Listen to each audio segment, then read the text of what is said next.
I set down my glass of champagne and smiled politely as my cousin Derek continued his monologue about his latest promotion at the tech firm. Christmas Eve at my parents' house in suburban Chicago had become an annual reminder of why I'd moved to New York 5 years ago. "Emma, sweetheart, are you still working at that Italian place?" my Aunt Linda asked, her voice carrying that particular tone of concern that wasn't actually concern at all.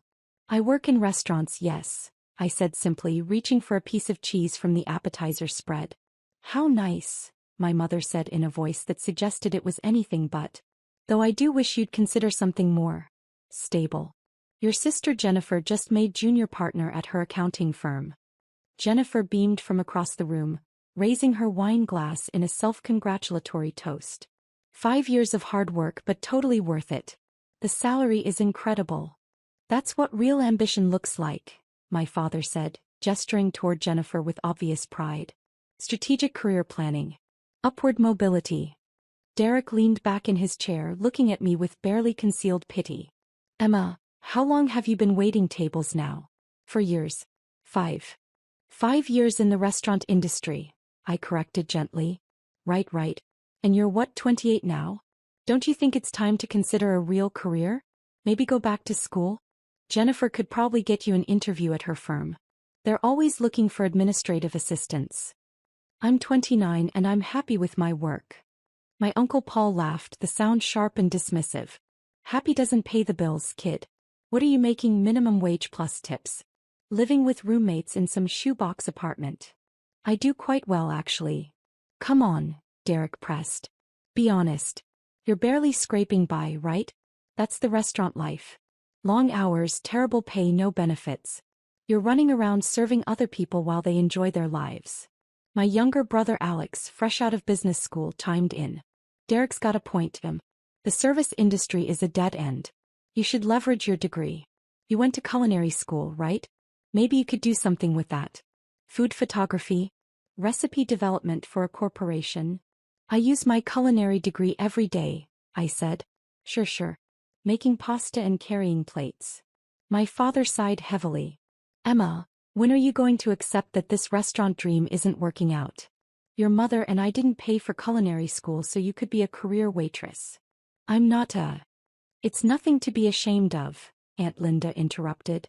"Service work is honest work. Someone has to do it. Not everyone can be high achievers like Derek and Jennifer." "Exactly," my mother agreed. "We're not disappointed, Emma. We've just adjusted our expectations." Derek's girlfriend Madison, who I'd met exactly once before tonight, decided to contribute. "You know what's really sad? My little sister works as a server while she's in college and she makes pretty good money. But she's 19. She's got time to figure out her real career. Emma, you're almost 30. Don't you feel like you've wasted your 20s? The room went quiet for a moment, everyone looking at me with varying expressions of pity and concern. "The restaurant industry can be very demanding," I said carefully. "Demanding?" Uncle Paul scoffed. "Try working in corporate law like Jennifer. Now that's demanding. Serving food? That's just physically tiring." "Have you at least moved up to head waitress or something?" my mother asked hopefully. "Some kind of management position?" "I do have management responsibilities." "Oh, good." She looked genuinely relieved. "So you're managing the other servers? That's something. Maybe there's hope for advancement after all." Jennifer set down her wine glass. "Emma, I'm going to be blunt because I care about you. You're running out of time. Your biological clock is ticking. No successful man wants to marry a waitress approaching 30. You need to get serious about your future." "Jennifer," my father said, but not in disagreement. More like she'd said the quiet part too loud. Alex pulled out his phone. "I'm actually connected to a few recruiters on LinkedIn. Corporate dining services, food service management, that kind of thing. Want me to send you some entry-level positions? The pay would be way better than tips and you'd have actual career progression." "That's thoughtful, but..." "You should take him up on that," Derek interrupted. "At your age, with your limited professional experience, you can't afford to be picky. Entry-level at 29 is already behind the curve, but at least it's something." My phone buzzed in my pocket. I ignored it. "What about that boyfriend you mentioned last year?" Aunt Linda asked. "The chef?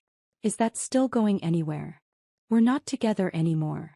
Of course not, Madison muttered. 2 restaurant workers? That's a recipe for poverty. Madison. Derek laughed but didn't actually correct her. I'm just saying what everyone's thinking. Emma, you seem nice but you've got to be realistic. Working in restaurants at your age? It screams lack of ambition. Successful people don't date people in service jobs. They just don't. My mother looked genuinely distressed. Emma, honey, we're worried about you. Living in New York, working these long hours for barely any money, no real prospects. Don't you want more for yourself? I have more. She doesn't see it, Uncle Paul said, shaking his head. That's the problem with the service industry. It becomes your whole world. You lose perspective. You start thinking carrying plates is a career. Jennifer leaned forward, her expression sympathetic in a way that was somehow worse than Derek's contempt. I'm going to give you some tough love. You graduated with honors from culinary school. You could have done something real with that degree. Corporate recipe development, restaurant consulting, food science. But instead you're literally doing what high school dropouts do. Don't you see how much potential you've wasted? My work is very fulfilling, I said quietly. Fulfilling doesn't matter if you're broke, Alex said. That's the difference between you and me. I chose business school because I understood that passion doesn't pay rent. You chose to follow some dream and look where it got you. Derek stood up to refill his drink. Remember when we were kids and Emma used to say she'd be a famous chef? That she'd have her own restaurant? God, we all believed it. But reality hits hard, doesn't it? Derek, don't be cruel, Aunt Linda said, but she was smiling. I'm not being cruel. I'm being honest. The restaurant industry is brutal. Most restaurants fail within a year. The odds of actually becoming successful, like really successful, are astronomically low. Emma did the smart thing by just getting a serving job. At least she's working. My phone buzzed again. Priority alert. I pulled it out briefly to check. Oh, come on, Jennifer said. You're seriously checking your phone right now? During Christmas Eve dinner? What could possibly be so important? Did someone order extra breadsticks? I need to check something. This is exactly what I mean, my father said. No work-life balance. Restaurants own you. You're probably getting called in to cover someone's shift on Christmas Eve. That's no way to live, Emma. I stood up. Excuse me for a moment. Let her go, Uncle Paul said. Probably her manager demanding she come in. Poor kid can't even say no. I walked into my father's study and closed the door. 3 missed calls from my executive producer and 2 texts from my publicist. I called back immediately. Emma, thank God, Marcus said. His voice carried that particular urgency that meant something had gone wrong. We have a situation with tonight's broadcast. What kind of situation? Chef Ramsay's flight is delayed. Weather in London. He's not going to make it in time for the live finale taping. We need you there in 90 minutes. I processed this quickly. What about Chef Morimoto? Already at the studio. But we need both celebrity judges and you're our backup.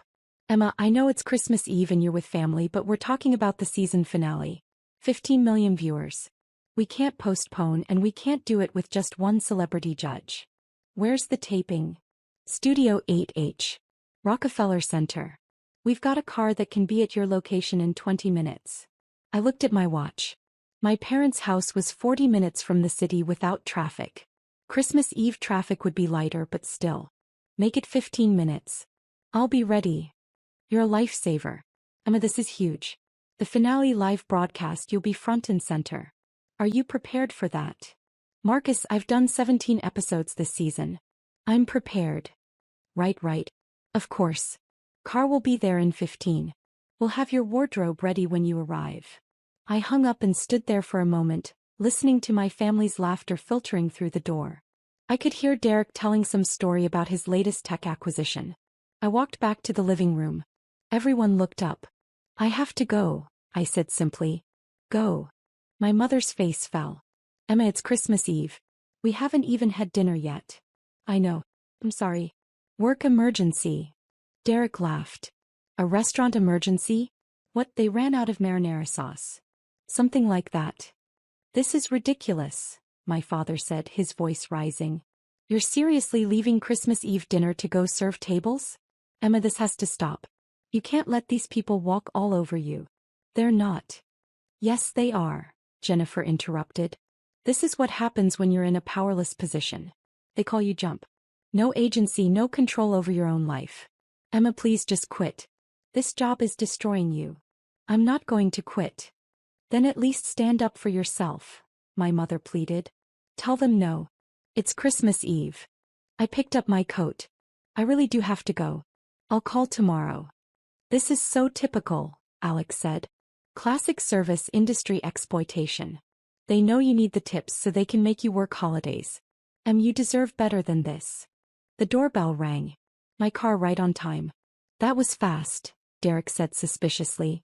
What kind of restaurant sends a car service for a waitress? I should go. Emma, please, my mother said, and she actually looked close to tears.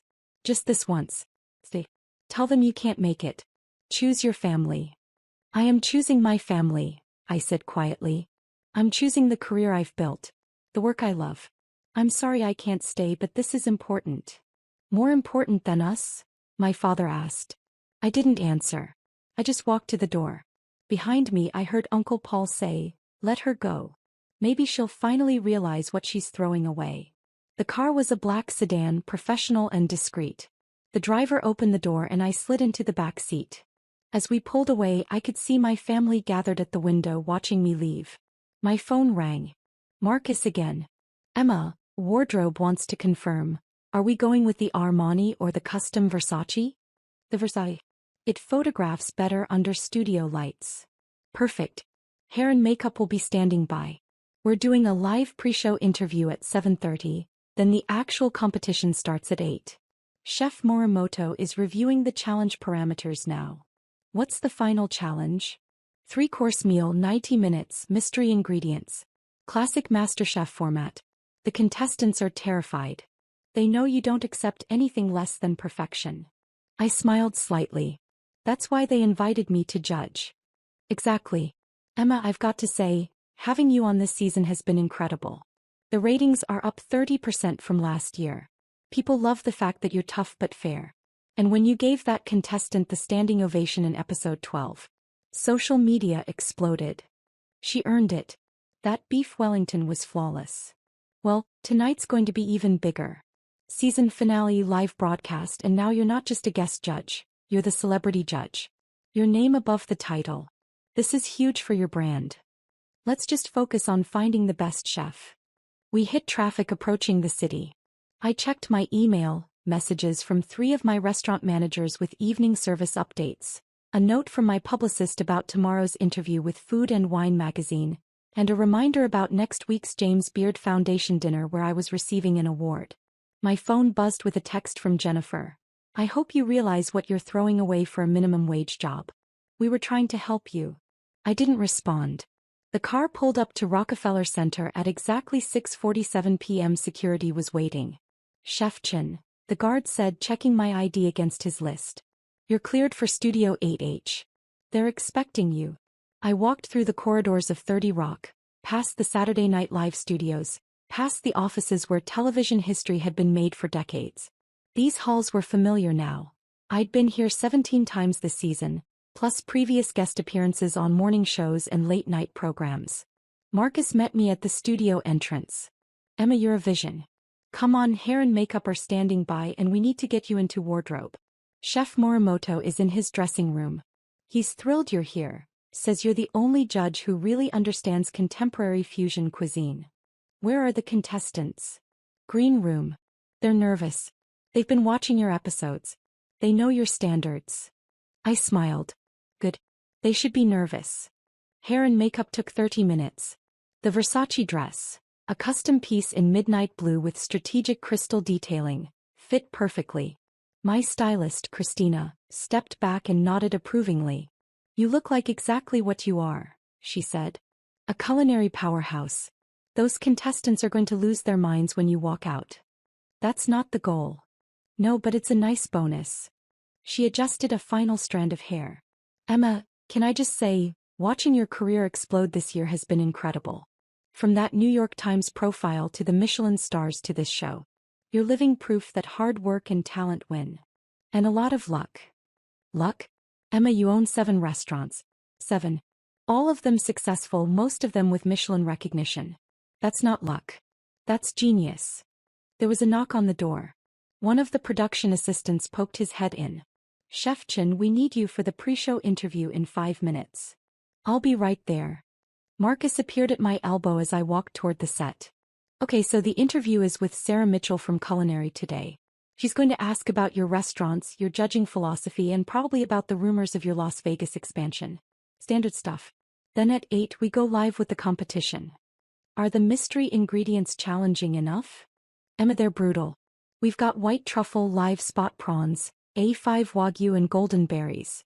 Plus the standard pantry. 90 minutes to create 3 courses that will impress you and Chef Morimoto. The contestants have been preparing for weeks, but nothing can really prepare you for cooking under your scrutiny. I stepped onto the pre-show set. Sarah Mitchell stood up, smiling warmly. Chef Chen, thank you so much for joining us on such short notice. Happy to be here, Sarah. I have to ask, Christmas Eve season finale live broadcast. Are you nervous? Excited, not nervous. This is what I love, finding extraordinary talent and helping to shape the next generation of chefs. Let's talk about your own career for a moment. 5 years ago you graduated from culinary school. Today you own 7 restaurants across New York and Boston. You've earned a total of 9 Michelin stars across your properties, and you're one of the youngest chefs to ever achieve 3-star status. What's the secret? There's no secret. Just relentless standards and constant innovation. I don't accept mediocrity in my kitchens, and I don't accept it from myself. Your flagship restaurant, Lunar, has been called the most difficult reservation in New York. There's a 6-month wait list. People are offering thousands of dollars for tables. How does that feel? Humbling, but also validating. We work incredibly hard to deliver an experience that justifies that demand. And now, as a judge on MasterChef, you've brought that same exacting standard to television. Contestants have said you're tougher than Gordon Ramsay. I smiled. I'm fair, but I have high expectations. If you're going to call yourself a chef, you need to earn that title. The interview continued for 20 minutes. Sarah asked about my upcoming projects. The Las Vegas expansion, my cookbook deal, the culinary academy I was planning to open. She asked about my philosophy, my training, my influences. And then it was time. The live broadcast began at exactly 8 o'clock. I walked onto the MasterChef set alongside Chef Morimoto, and the studio audience erupted in applause. The stage was spectacular. Professional kitchens for each of the 3 finalists, dramatic lighting, massive screens showing close-ups of every technique. The host, James Morrison, welcomed the audience. Ladies and gentlemen, tonight we crown America's next MasterChef. And to judge our finalists, we have 2 of the most respected names in culinary excellence. Please welcome Iron Chef Masaharu Morimoto. Applause. And the youngest chef in America to earn 3 Michelin stars, owner of the acclaimed Lunar restaurant empire, Chef Emma Chen. The applause was deafening. Camera lights blazed. I smiled and waved, then took my seat at the judges' table. Chef Chen, James said, you've become known this season for your incredibly high standards. What are you looking for tonight? Perfection, I said simply. Technical excellence, creative innovation, and the courage to take risks. These 3 finalists have earned their place here. Now they need to prove they deserve the title. Back in Chicago, my family had finished dinner. They'd moved to the living room where someone had turned on the television. What are we watching? My mother asked. MasterChef, Derek said. Season finale. Madison loves this show. The TV showed the MasterChef set in all its glory. The cameras panned across the judges' table. Oh my God, Jennifer said. That's Emma. Everyone's heads snapped toward the screen. What? My father said. That's Emma, Jennifer repeated, pointing. Right there. At the judges' table. Don't be ridiculous, my mother said. Emma's at work. She's. And then James Morrison said it. Please welcome Iron Chef Masaharu Morimoto and the youngest chef in America to earn 3 Michelin stars, owner of the acclaimed Lunar restaurant empire, Chef Emma Chen. The room went absolutely silent. On screen, I was speaking about the challenge parameters, explaining what I expected from the contestants. The camera loved me. The Versace dress, the professional hair and makeup, the absolute confidence of someone who belonged exactly where they were. Michelin stars? My mother whispered. Restaurant empire? Uncle Paul said faintly. Derek had pulled out his phone, frantically typing. Oh my God. Oh my God. The wait list is 6 months. People pay thousands for reservations. She owns it. Emma owns it. She can't own it, my father said. She's a waitress. Dad, Alex said, his voice strange. Look at this. He turned his phone around, showing a New York Times article. The headline read, Emma Chin, the prodigy redefining fine dining. Jennifer was scrolling through her own phone. She has 7 restaurants. 7. All rated. Most with Michelin stars. Her flagship Lunar has 3 stars. 3. Do you know how rare that is? On screen, the competition had begun. The contestants were working frantically while I walked between their stations, observing, occasionally asking questions. My commentary was sharp, insightful, demanding. She's been doing this all season, Madison said, showing Derek her phone. 17 episodes. She's been one of the celebrity judges for the entire season. But she said she worked at a restaurant. My mother protested weakly. She said she worked in restaurants, Alex corrected. She never said she was a server. We assumed. Derek's face had gone pale. I told her she should be ashamed. That she was wasting her potential. Oh God. I told Emma Chin, a 3 Michelin star chef, that she should get an entry-level corporate job. I said she was running out of time to find a husband, Jennifer said, her voice hollow. I said no successful man would want to marry a waitress.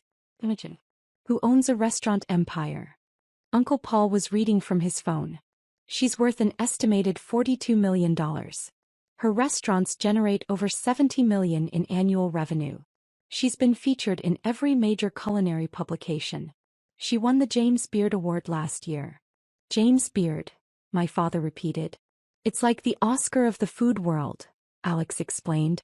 It's, Dad, Emma's not just successful. She's one of the most successful chefs in America. At 29. On screen, I was critiquing one contestant's sauce technique. The emulsion is breaking. You can't rush a béarnaise. Start over and this time control your heat. The contestant looked terrified but nodded, frantically beginning again. She's terrifying, Madison said with something like awe. But look how good the food is when they follow her instructions. She's not being mean, she's teaching them. I told her to take Alex's help finding an entry-level position, my mother said, pressing her hand to her mouth. An entry-level position. I told Emma that. Jennifer had found another article. Listen to this. Chen's approach to modern cuisine has revolutionized the New York dining scene. Her innovative fusion of traditional techniques with molecular gastronomy has created an entirely new category of fine dining. At 29, she's accomplished what most chefs never achieve in a lifetime. And we called her a waitress, Derek said. We mocked her. I said she'd wasted her 20s. I told her she was throwing her life away for a minimum wage job, Aunt Linda added quietly. On television, the 90 minutes had ended. The contestants presented their dishes. I tasted each one carefully, my face revealing nothing until I was ready to speak. This beef is undercooked. I said to the first contestant. You rushed it. The flavors are there. The truffle reduction is inspired. But you sacrifice technique for speed. That's unacceptable at this level. The contestant looked devastated. The second contestant's dishes were better. Your spot prawns are perfectly executed. The texture is ideal, the seasoning is balanced. But your plating is timid. You have the technical skill. Now you need the courage to be bold. The third contestant's meal was exceptional. I tasted each course, taking my time. Finally, I set down my fork and looked directly at her. This, I said quietly, is the work of a true chef. Your wagyu preparation shows deep understanding of the protein. Your golden berry reduction is innovative without being gimmicky. And this dessert. I took another bite. This dessert is art. Technical mastery, creative vision, and the confidence to trust your instincts. This is what I've been waiting to see all season. I stood up from the judges' table, and then I started applauding. Chef Morimoto joined me, then James Morrison, then the entire studio audience. The contestant burst into tears. A standing ovation from Chef Emma Chin. James said, his voice full of emotion. Ladies and gentlemen, I think we've found our master chef. Back in Chicago, my family was still staring at the television in shocked silence. She stood up and applauded, Jennifer whispered. Emma gave someone a standing ovation. On national television. The show continued with the final judging, the deliberation, the announcement of the winner. Throughout it all, I was poised, professional, articulate. When the winner was announced, the third contestant whose meal had earned the standing ovation, I shook her hand and told her I'd be honored to have her work in one of my kitchens. Any of my restaurants would be lucky to have a chef of your caliber, I said. Call me next week. Let's discuss your future. The show ended with shots of me and Chef Morimoto congratulating the winner, the credits rolling over images from the season. Derek was the first to speak. We need to call her. Right now. We need to apologize. And say what? Alex asked. Sorry we spent 5 years treating you like a failure when you were actually building a restaurant empire? I told her she had no ambition, Uncle Paul said. I said she lacked vision. Imogen, who turned culinary school into a $42 million business before turning 30. My mother was crying. She tried to tell us. She said she had management responsibilities. He said she did well. And we didn't listen. We didn't want to listen, my father corrected. We'd already decided who she was. What she was. Nothing she could have said would have changed our minds. Jennifer put her phone down. I found an interview she did with Bon Appetit. They asked why she doesn't talk about her success much. She said, and I quote, "People who care about me know what I do. People who don't care have already made up their minds. I'd rather spend my energy on the work than on managing perceptions." That's about us, Derek said. She's talking about us. Of course she is, Alex said. We spent every family gathering tearing her down. And instead of defending herself, she just kept building, kept succeeding. While we criticized her for being a waitress, she was earning Michelin stars. The room fell silent again. Finally, my mother picked up her phone. I'm calling her. She's probably still at the studio, Jennifer said. That was a live broadcast. She'll have post-show obligations, press interviews, probably dinner with the network executives. Then I'll leave a message. My mother dialed, waited. When the voicemail picked up, her voice shook. Emma's mom. We saw the show. I saw you. Sweetheart, I am so sorry. We're all so sorry. Please call us back. Please. We need to talk to you. We need to. She trailed off and hung up. She won't call back tonight, Alex said. Would you? No one answered. I didn't call back that night. Or the next day. I was busy with post-show press, with meetings about the Las Vegas expansion, with the endless responsibilities of running 7 restaurants during the holiday season. But 3 days later I drove back to Chicago. I didn't tell anyone I was coming. I just showed up at my parents' house on a cold December afternoon and rang the doorbell. My mother opened the door. Her face crumpled when she saw me. Emma. Hi, Mom. Come in. Please. Everyone's here. We've all been hoping you'd call. The whole family was gathered in the living room. They all stood up when I walked in, looking uncomfortable and ashamed. Emma, my father started. We owe you the most profound apology of our lives, Uncle Paul finished. What we said to you on Christmas Eve was inexcusable. I sat down on the couch. What you said on Christmas Eve was what you've been saying for 5 years.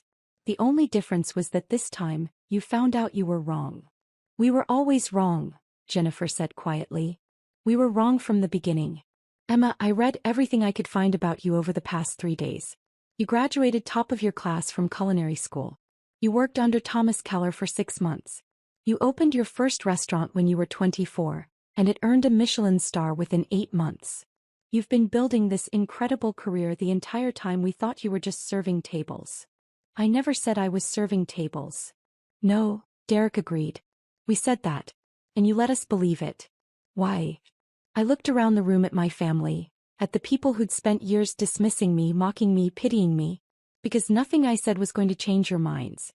You'd decided I was a failure and you needed me to be a failure. So I let you believe what you wanted to believe. And I focused on my work. But you could have told us, my mother said. You could have shown us your restaurants, your awards, your success. Would you have believed me? If I'd told you 5 years ago that I was opening a restaurant, what would you have said? Silence. You would have told me I was being unrealistic, I continued. That most restaurants fail. That I should get a safe job. That I was wasting my potential. So I just stopped sharing. I did the work. And I let you think whatever you wanted. That must have been so lonely, Jennifer said softly. Sometimes. But also freeing. I didn't have to justify my choices or defend my decisions. I could just focus on becoming the chef I wanted to be. Alex leaned forward. Emma, for what it's worth, what you've built is extraordinary. 7 restaurants. 9 Michelin stars. The Lunar is legendary. And you're only 29. That's not just success, that's genius. It's hard work and good timing, I said. And yes, maybe some talent.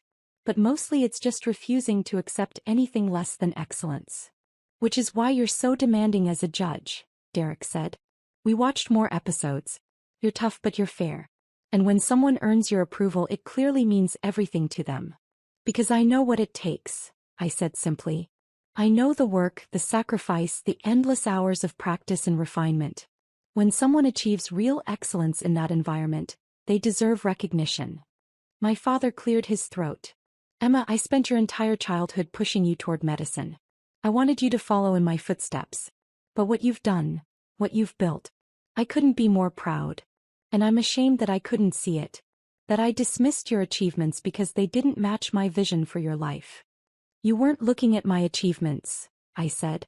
You were looking at your assumptions. There's a difference. How do we fix this? My mother asked. How do we make this right? I thought about that. You start by actually seeing me.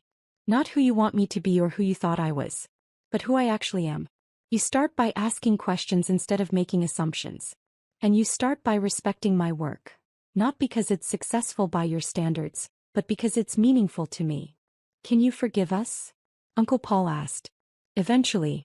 But it's going to take time. You spent 5 years treating me like I was a disappointment.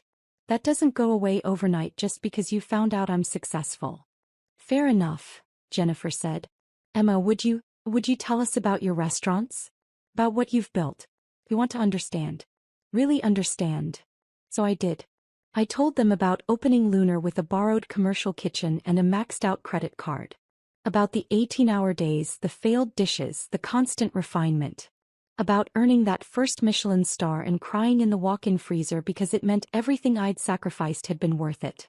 I told them about expanding, about the terror and excitement of opening a second location, then a third. About building a team I could trust, about mentoring young chefs, about the responsibility of maintaining standards across multiple kitchens. I told them about the failures too. The dishes that didn't work, the concepts that fell flat, the reviews that stung.